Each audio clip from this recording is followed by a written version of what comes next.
আমার প্রেমিকা যদি মেসেঞ্জারে আমাকে কবুল বলে, তখন যদি তার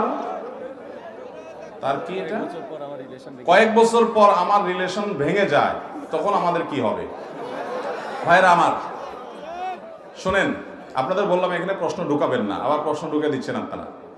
ভাই, এটা হাসির কথা না। আমাদের অনেক যুবক ভাইরা, অনেক যুবতী বোনরা মূর্খতার কারণে, অজ্ঞানতার কারণে ইসলাম সম্পর্কে তারা এরকম অনেক ভুলভাল কাজ করে বসেন। অনেক সময় বলে যে ঠিক আছে, এখানে তো আর কেউ, যেহেতু বাইরে সাক্ষী আনতে গেলে চূড়া খাবে, এই জন্য বলে আল্লাহ সাক্ষী। একটা কথা আছে না, অতিভক্তি চোরের লক্ষণ।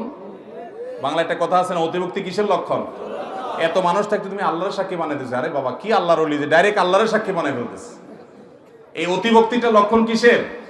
চোরের। যে মা বাপ, ভাই বোন, আত্মীয় স্বজন এসে সাক্ষী হবে বিয়েতে, তাদেরকে ডাকলে তো চূড়া খাবে, যেহেতু চোরাইয়ের কাজ করতেছে, এই জন্য সাক্ষী বানায় কারে? আল্লাহকে। এগুলা বিয়ে হবে না, সাক্ষী মানুষকে বানাতে হবে। ঠিক আছে, কিভাবে? আবার বলে কবুল বলছি। এই কবুল একবার কেন 1000 বার জিকির করলো বিয়ে হবে? এত সহজ না চান্দু। অতএব টেনশন করার কোনো কারণ নাই যে কখন কবুল বলছে না বলছে। হ্যাঁ, যদি দুইজন সাক্ষীর সামনে একজন প্রস্তাব দিচ্ছেন, আরেকজন কবুল থাক বলেন, এবং দুজনই প্রাপ্তবয়স্ক হয়, তাহলে হানাফি মাযহাব অনুযায়ী বিয়ে হয়ে যাবে। এবং সালাতুন জিদ্দুহুন্না জিদ্দুন ওয়া হাজলুহুন্না জিদ্দুন, তিনটা বিষয় ফাজলামতি করে বললেও কি হয়ে যাবে।